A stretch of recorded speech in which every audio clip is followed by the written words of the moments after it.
Disiplin, gigih, serta tekad kuat adalah pelecut dalam mendorong diri untuk mencapai hasil terbaik dalam meraih sebuah prestasi. Semangat yang mendorong tekad melahirkan sebuah keberhasilan yang tak akan lekang dimakan zaman. Sebuah proses menentukan akhir dari sebuah perjalanan impian.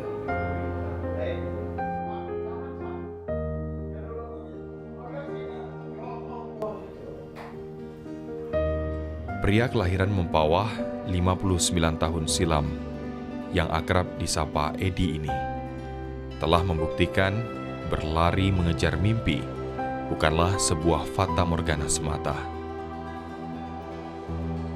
Semua bisa terwujudkan jika diri ingin membuktikan. Semua pasti bisa. Berlari, berkejar, meninggalkan jejak prestasi yang mengakar dari berbagai cabang olahraga. Prestasi itu terukir menjadi saksi bisu pada dinding-dinding kehidupan, menjelang batas kemampuan untuk memanggil duduk menatap senja. Sejarah telah dibuktikan oleh anak kampung yang tak pernah mendapat restu dari orang tua untuk menjadi seorang atlet masa itu. Jadi sekitar tahun 70-an itu, tepatnya sekitar tahun 1974, saya sering menonton pertandingan bola voli. Di situ saya tergugah ingin menjadi seorang atlet bola voli itu awalnya itu.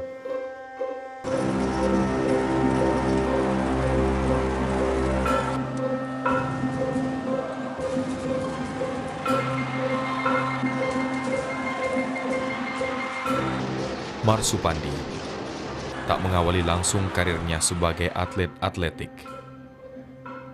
Edi kecil awal mulanya mencintai olahraga bola voli. Aktif sejak SD hingga SMP. Potensi sebagai atlet voli telah mengantarnya ke berbagai arena dan gelanggang. Mulai dari kejurda tingkat SD tahun 76 hingga kejurnas bola voli junior pada tahun 1984 di Jakarta. Beragam prestasi itu tak menghantarnya menjadi jumawa.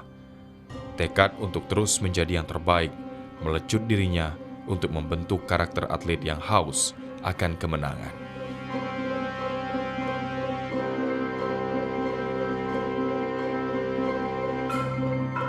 Meraih prestasi sebagai atlet voli tak membuatnya puas.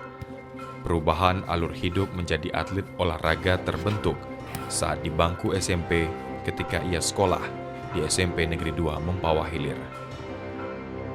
Ya, asal muasalnya mulai ya. Dulu saya memang menekuni cabang bola voli. Ya, dari tahun 76 saya dah mulai, mungkin bakat saya udah ke voli, saya teruskan di voli sampai SMP. Nah, kemudian pas di SMP sekitar kelas 1 itu, saya disuruh membuat bak lompat jauh oleh guru olahraga. Jadi ada bikin lapang bola voli, lompat jauh. Nah, setelah selesai kami membuat bak lompat jauh, jadi saya dengan teman-teman ini istilahnya, ayo saya bilang kan kita bertanding lompat siapa yang paling jauh. Nah, di situ. Jadi sekian orang itu saya yang lebih unggul. Nah, di situ saya tunggu, wah ini mantap juga nih kalau saya teruskan di cabang lompat jauh ini.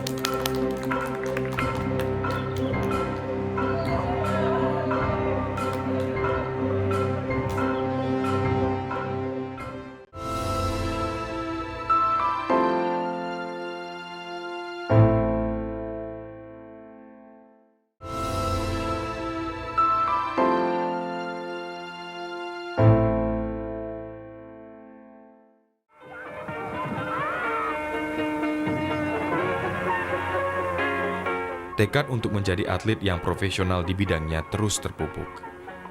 Edi kecil melihat peluang di cabang olahraga selain voli. Keinginannya semakin besar, apalagi ketika melihat berbagai tayangan di TVRI kala itu tentang olahraga, khususnya atletik. sekitar tahun 78-79, saya sering juga menonton ada tayang-tayangan di TPRI, di televisi pada waktu itu sering menayangkan seperti Arena dan Juara, siaran olahraga. Nah, situ saya tertarik melihat tayangan pas cabang di atletik. Nah, dengan otot yang kekar, pakai baju singlet, nah situ saya tunggu juga itu. Di situ jadi ada motivasi saya kepingin menjadi seorang atlet di cabang atletik. Nah, itu awal mulanya.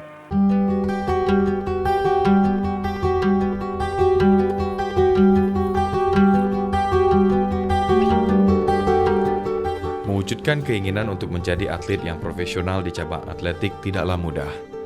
Pada masa itu, sulit ditemukan pelatih khusus apalagi tidak tersedianya sarana dan prasarana pendukung.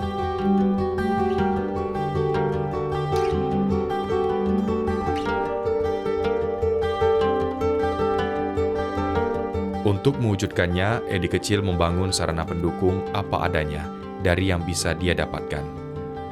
Pilihan menjadi atlet atletik dengan cabang dasar lomba tentunya tidak semudah membalikan telapak tangan. Mulai dari memanfaatkan halaman samping rumah, jalan yang sepi, hingga nyemplung ke sungai sebagai sarana latihan lomba tinggi kala itu. Belajar otodidak dari buku dan apa yang dilihatnya dari tayangan-tayangan olahraga di televisi kala itu menjadi guru alam yang terbaik. Cara-cara ini akhirnya memberikan manfaat besar baginya dalam membentuk diri untuk mencapai prestasi.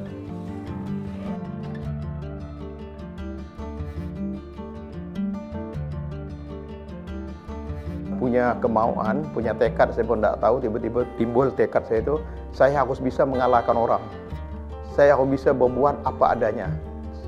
Walaupun dengan sarana yang tidak lengkap, katakanlah sarana tradisional, saya harus bisa melihatkan prestasi yang maksimal. Saya mulai muncul jadi atlet di cabang atletik itu, saya tidak ada pelatih. Saya melatih diri saya sendiri. Saya berguru kepada buku. Pada waktu itu tidak ada HP Android, tidak ada HP apa. Jadi saya hanya melihat buku. Buku artinya istilahnya pelatih barang mati, lihat gambar aja. Nah, di situ saya pelajari cara-cara teknik-tekniknya. Saya tekad, saya harus bisa mengharumkan nama daerah saya dengan seadanya. Itu mental saya. Saya tidak peduli mau hujan, mau ribut, mau panas, mau dingin, saya tetap turun latihan pagi sore. Kemudian untuk melatih lompat itu, pas di belakang rumah saya itu sungai Mempawah, ya. Ada dibikin ke steher untuk mandi, pas saya itu ukuran tempat pengalaman mandinya sekitar 4 kali 6 meter. Karena kenakalan kita pada saat itu kan suka mandi terjun-terjun di sungai, ya. Jadi saya ada inisiatif, wah ini bagus saya kasih kayu nih. Saya kasih kayu, karet saya pakai karet getah. Di situ saya melompat langsung masuk dalam sungai. Naik lagi, lompat masuk ke sungai. Nah, di situ awal mulanya.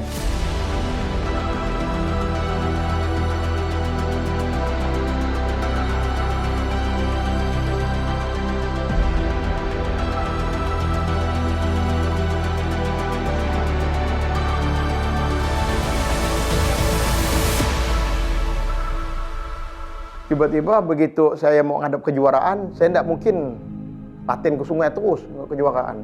Akhirnya saya latihan di bak lompat jauh. Nah, jatuhnya saya itu di pasir.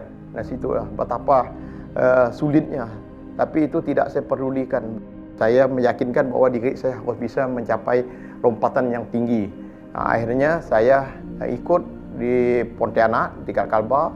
Alhamdulillah, ya, yang saya lawan itu pakai gaya pelop. Mereka teknik mereka udah menguasai, mereka punya pelatih, punya sarana itu.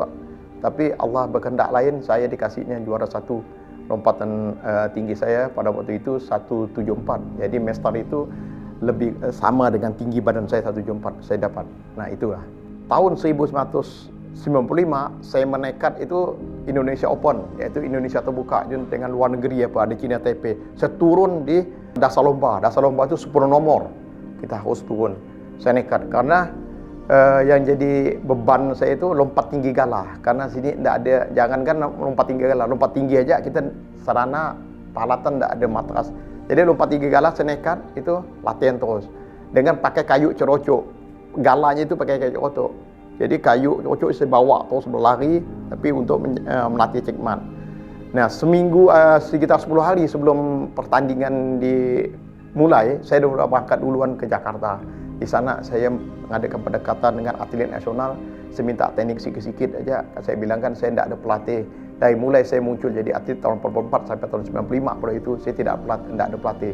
Jadi kesuksesan saya banggakan sekali adalah saya bisa mencapai prestasi tanpa ada pelatih. Di situ aja, karena punya tekad. Nah, alhamdulillah saya Indonesia Open itu untuk nasionalnya saya nomor 3. Kalau Indonesia Open masuk di luar negeri saya nomor 4. Sampai lolos PON. Sampai tahun 96 saya ikut PON. Tunas nomor salomba juga.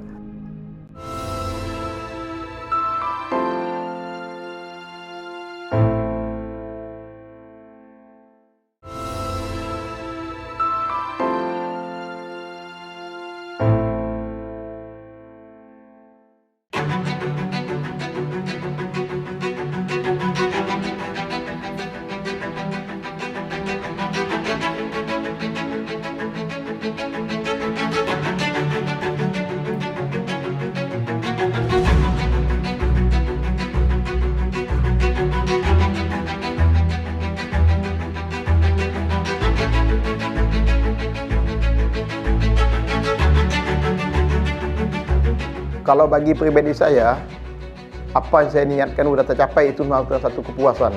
Walaupun saya tidak dapat medali. Jadi di atletik itu ada dua. Kita kerja medali, kerja prestasi. Kadang-kadang yang buat kita tidak puas begini.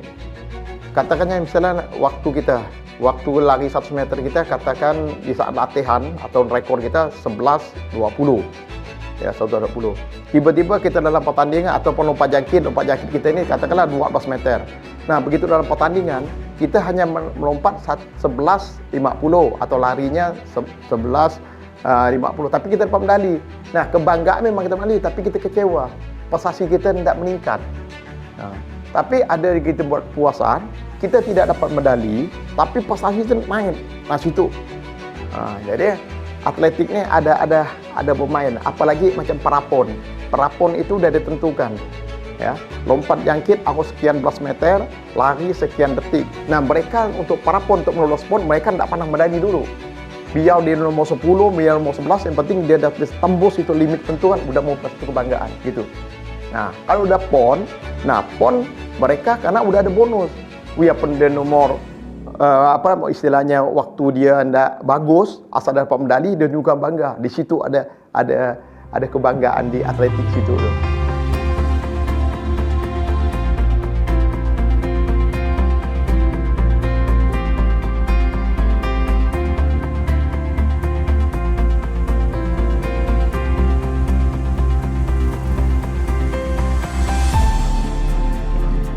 Berkat semangat untuk menjadi juara dan berprestasi inilah yang menghantarkannya meraih mimpi-mimpi dari semua keterbatasan, sarana, dan prasarana yang ada.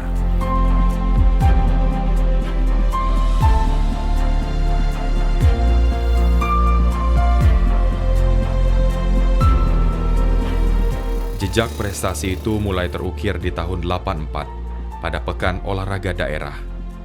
Edi alias Marsupandi meraih medali pertamanya di cabang atletik lompat jangkit, meski saat itu hanya perunggu.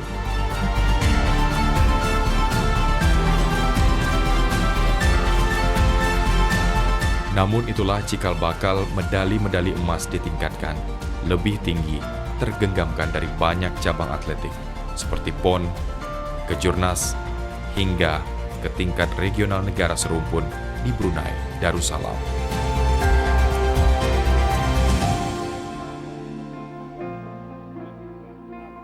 Jadi saya itu dari tahun 91 gitu, Poprov 91 ya, Pordam itu.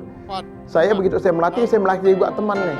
Saya kasih caranya, begini kamu nanti begini, lari kamu begini, teknik kamu lari begini, lari 400 begini. Nah, saya melatih juga diri saya beri mereka terus berjalan. Saya tidak seperti yang mungkin ada yang lain, dia fokus melatih tapi dia berhenti total, dia tidak mengejar prestasi. Paling dia jogging. Kalau saya tidak. Karena waktu saya mau ambisi mau ikut PON 96, itu tahun 83, saya masih bermain voli, saya masih melatih voli, kemudian saya masih melatih atletik, saya juga masih mengejar prestasi. Nah, saya pun tidak tahu kemampuan saya pun kadang-kadang saya bingung juga kok bisa gitu saya itu. Tapi dengan kuasa Allah, semua kekuatan itu dari Allah lah memberi saya. Akhirnya saya bisa mengikuti PON 96 dan anak-anak saya pun, teman-teman saya bisa saya latih juga. Saya berjalan, jadi saya tidak berhenti itu.